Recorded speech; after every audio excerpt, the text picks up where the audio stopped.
Good morning, good morning, good morning. Morning. How are you? I'm great. How are you doing, Kyle? All right. It's Monday. It's Monday, Holiday. and we are just days away from the shortest day of the year, which means it's going to get optimistic again. Actually, it's going to be interesting. Supposedly, the new administration is thinking of getting rid of either spring forward or fall back. They Oh, haven't said really? which time they're going to stay on. Wouldn't that be nice to not have to do the spring forward or whatever? I don't know. That'll be It would interesting. be very nice. We'll become like But Arizona. I would still like, I don't know. It's weird weather, We went from that cold and it felt Christmassy to now we're wet. And so here we are, folks. We haven't been on in a couple weeks and we're going to cram a lot of information in. There have been some crazy headlines. We're going to get to those. We're going to talk about statistics first because that's going to inform our whole conversation about luxury and where the Chicago market is headed, right? Absolutely. Oh, I didn't even say who we are. I'm Ann Rossley. You're Kyle.Harvey. We sell real estate in downtown Chicago. We're with Baird and Warner, Gold Coast office, and we love to talk about what's going Probably on. the largest independent in Chicago. That is right. Big news recently. Yeah. We'll talk about everything. We can just chat. We'll talk about it all. Okay. I'm going to be a little crazy about our statistics. We're going to kind of go back and forth. I'm going to first go really fast through this because there's not a lot. Houses, 59 closed. Now, this is November, so we're like 2 weeks behind, but that's okay. Homes under contract, 44.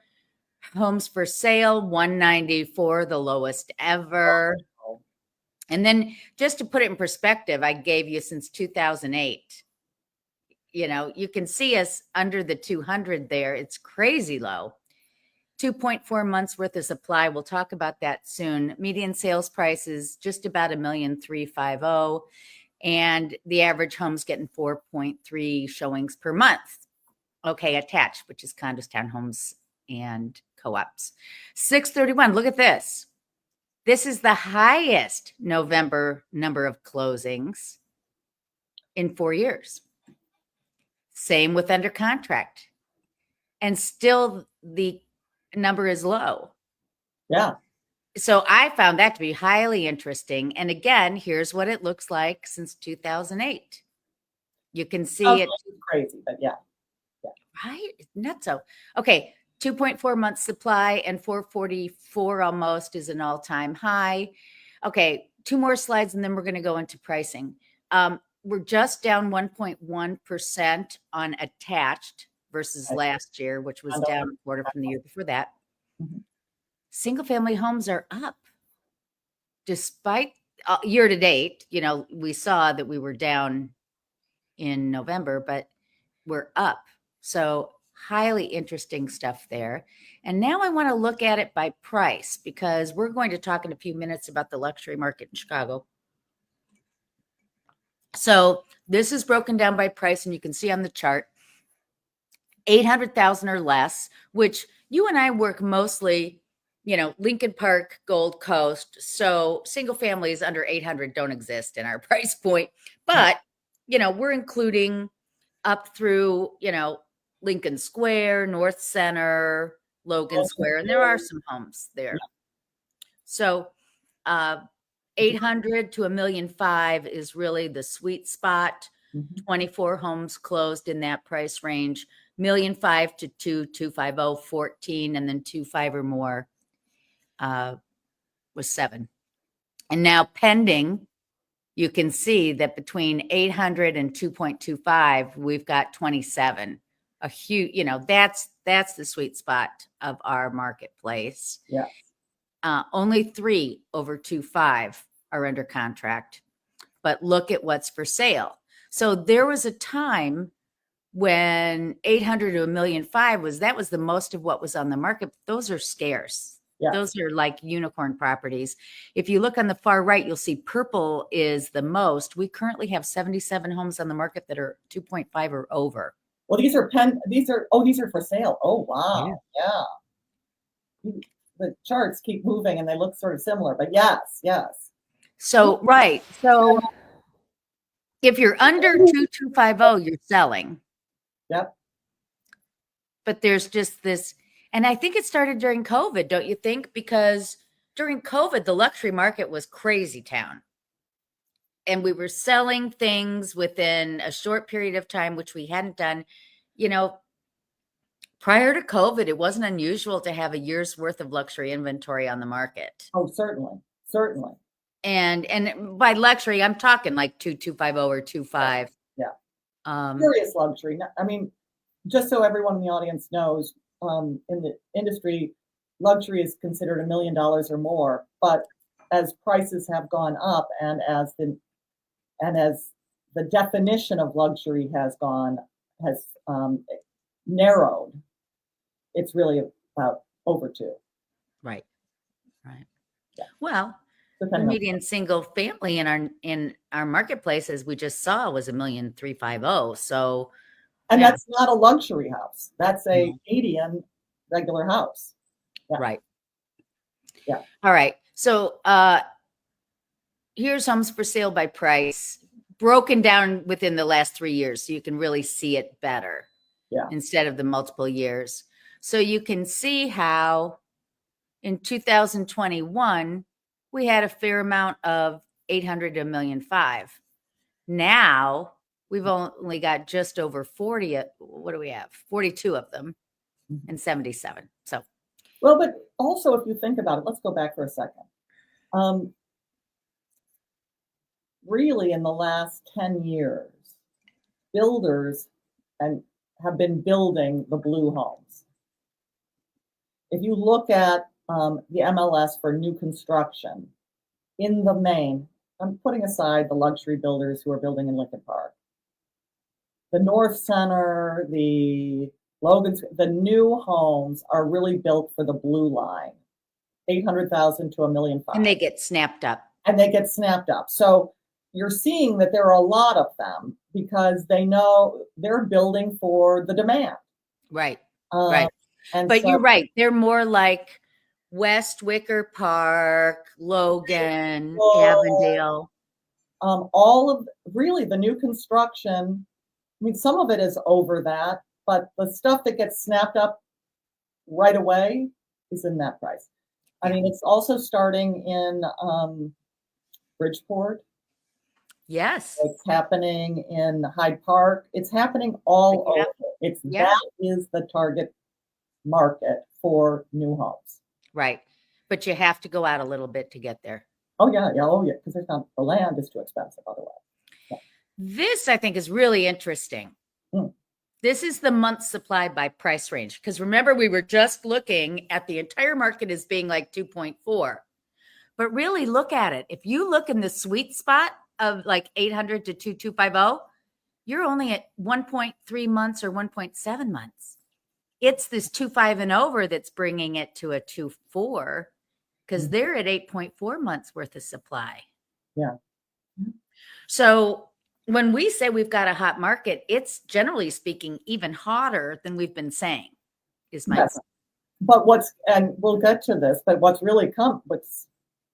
getting all the news is the luxury. Right. And we'll dig into that a little bit more when we get there. Right, exactly. And this I thought was interesting too. Percent sold of list price. So if you're 2.5 or over, once you get to the right price, it's still 97%. But that's such a mess up because what they've done is they've dropped the price. That's last list price. Yes. It's the last list price because they're not able to maintain the data to show what it was originally. And you'll see that there are a lot of complaints from the hyper rich who are saying, I've sold it at half my original list price. And it's still 97% because it's 97%. Yeah, right. No, it's absolutely right. But again, look at our sweet spot. Everything else is like 99% of list price is where they're selling. So again, I would think that the orange, the 1.5 to 2.25, has had some price drops in there too. Agreed. But the blue and the brick red, are probably selling originally in a couple of days. Yeah, absolutely. All right, attached. We'll go through this quickly. I like rolling around in this. Why do we have to go quickly? Anyway, keep going. I know you do. I just worry that our viewers are like, oh my gosh, numbers, numbers, numbers. But okay, so again, this is since 2014, but again, take a look at the differential here. You know, you can see that the sweet spot for condos is really under 900,000. We've got over 500 that closed in that range. So then here's our most recent 3 years. And you can see 1.6 and above, only 16. Wait. Closed in the month of November, because remember, this is a monthly. Okay, you. I'm like, holy moly. I know, that's how. For everyone, this is just for November sales, which are often a slow month. Okay. Right. Now we're back. Yeah, right. Yeah. So, but still, yeah. I mean, you add these numbers up, 550, you know, you're looking at almost 600 in the month of November. Okay. Pending in the month of November by price, 15 versus the other price points. But 15 for the month of November is pretty good at that. I mean, it's not great, but it's not terrible. People are buying. Condo market is strong. But again, we'll get to that. Okay. Attached for sale by price. Yeah. So interestingly, the brick, what is that? The brick and the orange. That's weird. Okay, so we have 767 and 625 up here. Okay, that's fine because those are selling a lot. But we have 189 at 1.6 or more. But it says it's down 15%. Is that from November of last year? Yeah. I always kind of hate to say that because it's kind of misleading, you know. And here's another thing. Go back. The 1.6 or more, the purple, a whole bunch of those for sale are hiding on the private network.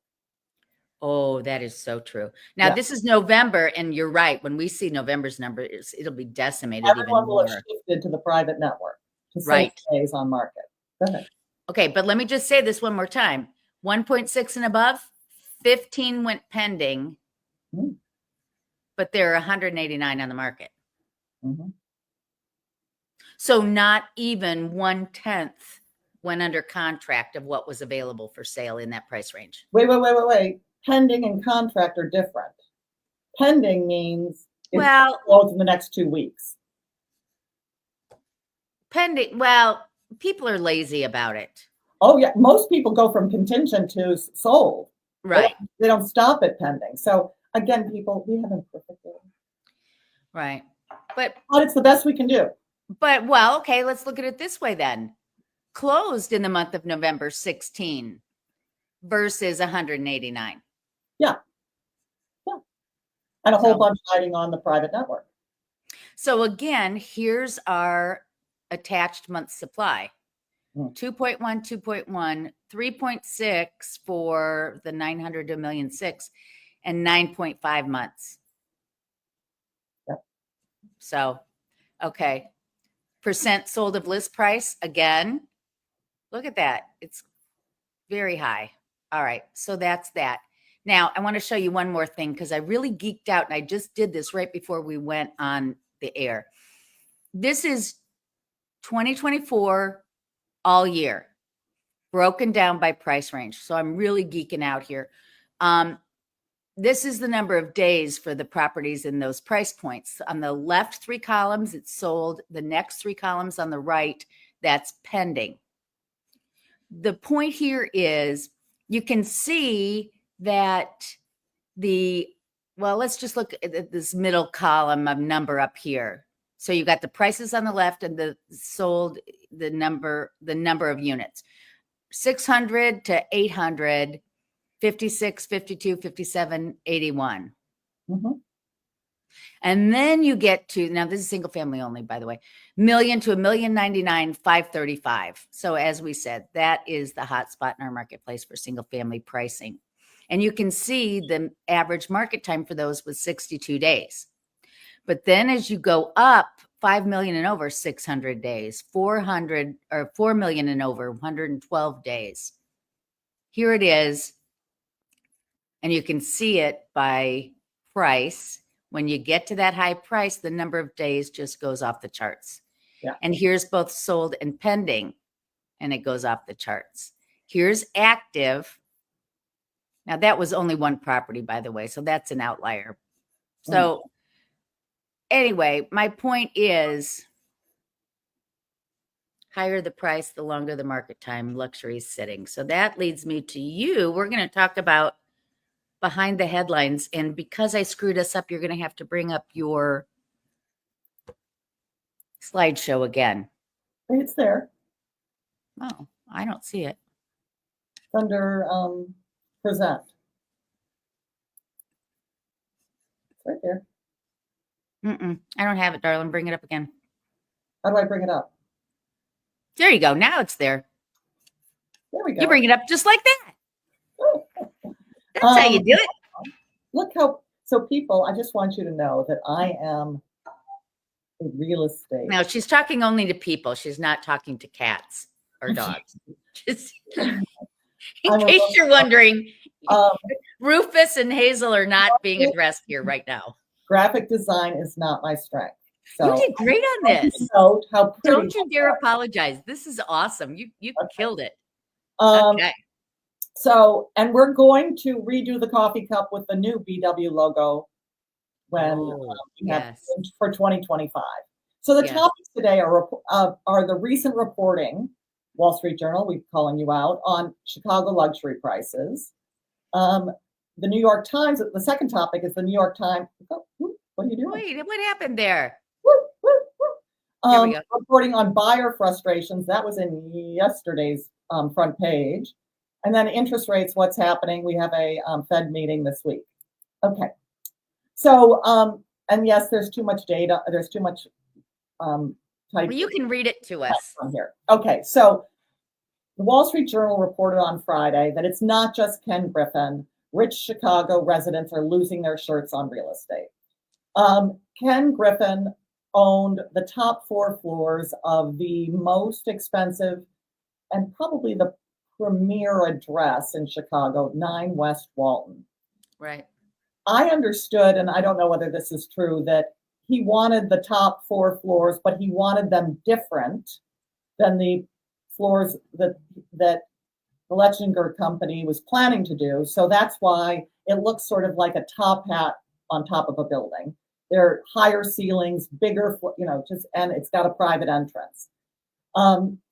He gave up on Chicago. He never built out the space, and he gave up on Chicago and put these 4 floors on the market separately. And recently, our governor, J.B. Pritzker, bought 2 floors, and somebody else has bought the other 2 floors. And Ken Griffin sold 2 of the floors at a 44% loss. That's the headline, and that's what he's saying. But Ken Griffin is known for buying real estate at a crazy premium. He bought a condo in New York for $250 million. So what he paid was not market price. But that's the headline, and our governor is going to move in there. Luxury condo sales, and they point this out, are dropping. And Anne has shown you all that data for right now, this minute. They have dropped, sales over 4 million, Anne was pointing out 5 million, have dropped 28% since 2021, that first year of the pandemic when people were buying. And the median sales price is down, particularly downtown and the Gold Coast. So really the near North Side and the Loop. But see, you and I both know statistics are crazy. I would argue that median sales prices for condos are not down. Now, if you want to take in a building over time, maybe you can find one that's down. but the median sales prices for condos and attached are an Agreed. all-time high. We're talking luxury. I think they're talking about sales over 4 million. Okay. I Well, think sales over 4 million. Well, yeah. This is a very sad story for the hyper rich. There's a small violin playing. Right, exactly. Exactly. Single family homes are doing well. Median sales prices of homes over 1 million are up 14%. We've already talked about that. Homes in New Right. York are doing less well. What people say are causing the problems. Crime is not retreating. Murders are way down, but robberies are less down than other cities that experienced the spike during the pandemic. We have a stubborn crime problem here in Chicago. Empty nesters who used to come in from Winnetka, Highland Park, Naperville are sort of saying, you know what, I'm going to stay out in my safe little suburb. And Chicago has never had international buyers parking their money in real estate in Chicago. You know, we thought we might get some with the Wanda Vista, and then that collapsed. But that would have been the first huge foray. Yes. They park their money in Miami, they park their money in Los Angeles, and they park their money in San Francisco and New York. And New York, right. Or Canada. Some in like no, I'm talking about America. Yeah. Right. London is a city full of empty luxury properties. So, you know, that's part of the problem. And so I looked at this. What else could be impacting this drop in prices? And Ann and I go to these brokers' opens, and we see some of these hyper luxury properties that are for sale. And I'm going to tell you my experience. I very rarely go in there and say, the next person who buys it is going to just want it. They're going to move in and love it. There are a few properties that are like that, but most are older. Most are very particular in style and taste. Right. And most are in buildings that have not kept up with the technology of homes. New homes now are very techno controlled, techno savvy, and a lot of these very expensive properties were built 30 years ago, 20 years ago, and just aren't. They aren't. Right. They haven't been kept up with technology. Well, one of the ones that we've talked about before and that has been bandied around and around and around is that sale at the Four Seasons building, 132 Delaware. And they were like, oh, it sold for less than what they bought it for. Well, that's the prime example. You have a building that was built around, what was it, in the 1990s, that building. Right. And then you don't improve it. And the building didn't keep up with its improvements. And you know, it's like a suburban neighborhood, we talked about this, like a split level ranch, you know, they are just not in style anymore. You've got the dark brown cabinets. You've got in some cases, floors of marble or granite. People don't want floors of marble or granite anymore. And that's highly expensive to take out. So if you don't put the money in and keep it up, number one, but to your point, you were talking about the house that had the catwalks. Talk about that. Well, first, let's go back to the Four Seasons, 132 East Delaware. Mm-hmm. It was built before every other luxury building was built that has floor-to-ceiling windows. Right. It has thigh-to-ceiling windows, but it looks like a hotel. Yes.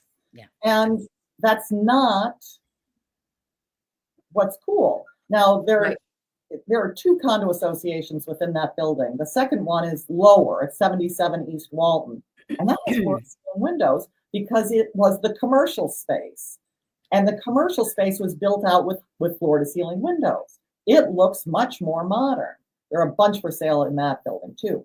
But Well, and their floor plans are more sophisticated. absolutely, built They're, 20 years later that mm, they were built out. But what I have found are two things. Luxury sellers have taken a beautiful property and made it their own. They have turned it into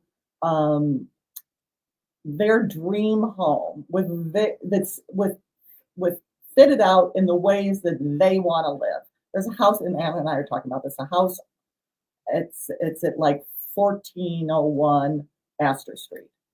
It's really on the corner of Astor and Schiller, and it's been for sale forever. And it is very specific. Effectively, a previous owner gutted it and put catwalks in the center from across the floor. So it looks like, but it's this old, it's a 100-year-old, 120-year-old house with catwalks. And the next owner is like, and they want effectively $4 million for it. And no one wants to pay them $4 million. And so one of the other things on the slide that we had before was sellers are pricing it not based on the market, not based on what they've done to the property, but on what they paid and then a premium. And the answer is no one wants your taste. I can say this to you now because I don't have a client right now who I'm not speaking to any of my clients personally, but I'm speaking to all of you sellers in the luxury space. No one wants your taste. They have their own taste. Your taste may be fantastic. But and again, we're talking about luxury, where people can afford to have exactly what they want.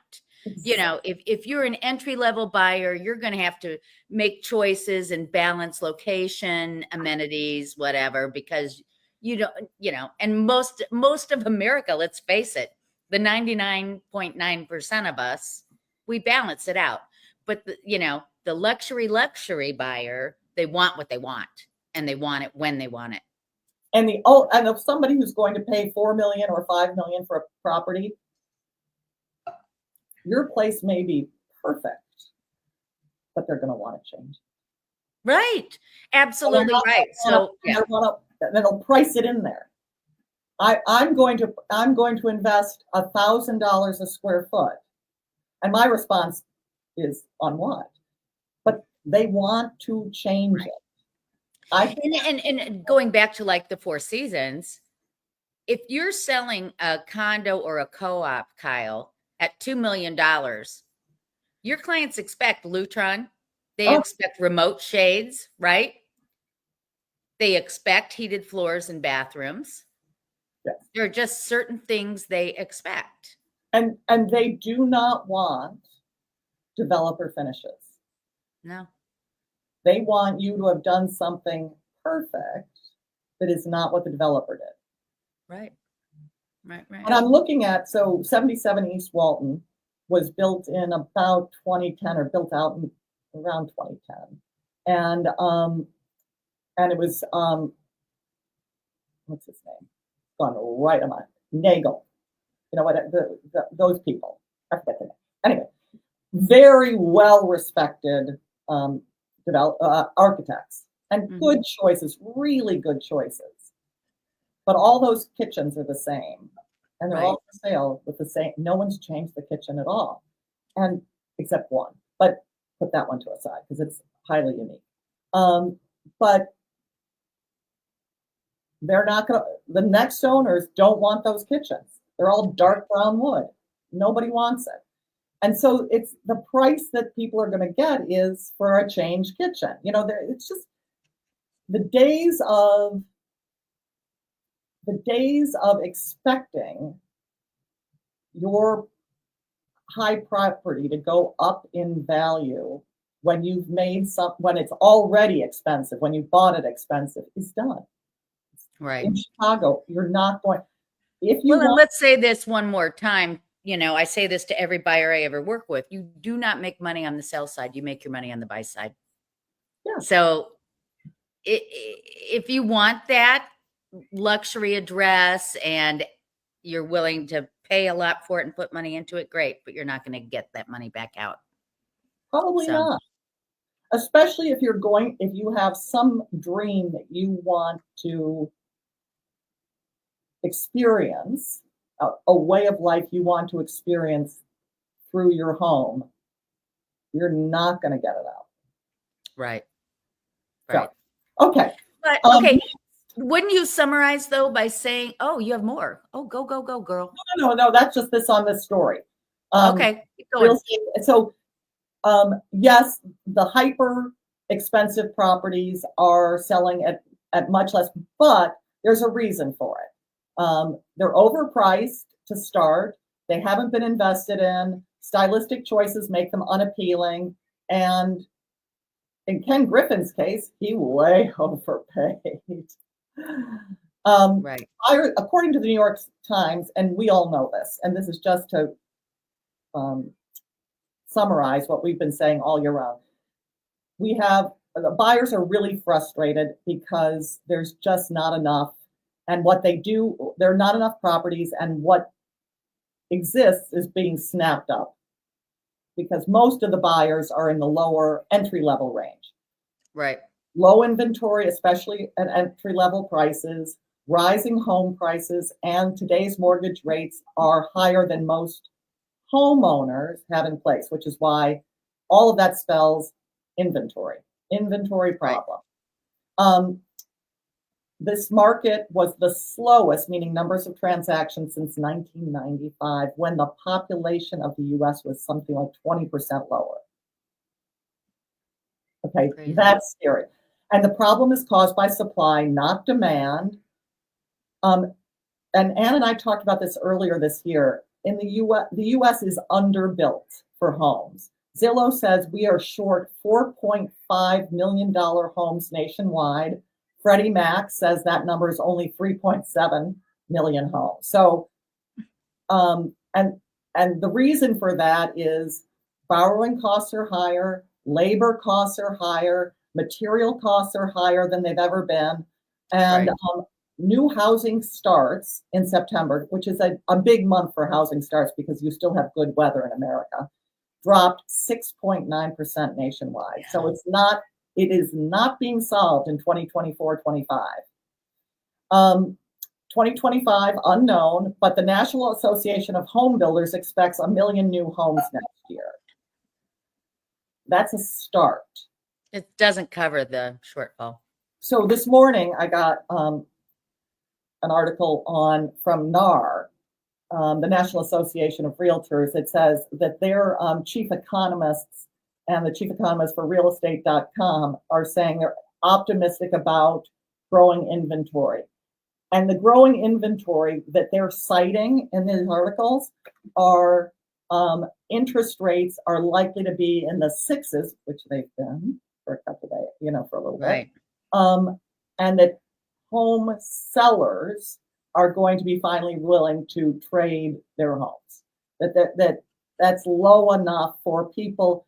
So right now, according to the data, 70% of homeowners have a mortgage of 4% or less. So they're saying that 6% mortgage is enough low, close enough to spur sellers who are finally wanting to move to be by the kids in wherever or trade down or whatever to sell. When you have a mortgage of under 4% or less, you have two assets, your home and your mortgage. That right. Mortgage is an asset in today's economy. So I think there's some happy talk coming out of NAR and real estate and realtor.com, because in 2023, that was the same case. No one sold. 2024, that's the same case. Nobody sold. It'll be interesting to see if finally 2025 they start to sell. Right. It'll be interesting to see. Okay. And mortgage rates are not, there's a meeting of the Fed Tuesday and Wednesday. It's likely that the Fed rate will drop a quarter point. But that will not affect mortgage rates. Mortgage rates are not tied to the Fed rate. They're tied to the outlook, a whole bunch of data that comes in, monthly, et cetera. And so the mortgage industry does not expect mortgage rates to drop until more information is received about what the economy is going to do under the new administration. Right. So, right. All that happiness. That's all that happiness. So I'm going to close this out with one interesting story. Yes. Number 23 sold his home. Michael Jordan finally, after a decade, sold his home in Highland Park. Oh, I did this right before we went on the air. It did not. It was in 2012. It was offered for $29 million, folks. This is what happens when I'm hurriedly trying to get ready for the show. This is what it looks like. So he had it listed for $29 million originally. Oh, wow. There's a shot of inside. There aren't a lot of pictures available. There's the outside and the pool. And I did not show the basketball court or the fitness room. They're glorious as you would expect. But he finally sold it for $9,500,000 from $29 million. So there you go. Specific taste. Well, specific taste, but also he bought up land that was not particularly great land. He was west, not in the fancy part of Highland Park. So it wasn't. No one thought he was going to get $29 million. Right. Well, he was trading on his name and it was aspirational, but yeah. So it finally sold. So that's the story, folks. Thank you for watching. Kyle, great to see you. We will see you in the new year. Everyone enjoy your holidays. We're going to be enjoying ours. And we look forward to seeing you with more behind the headlines and scoop on real estate. Thank you. Bye-bye.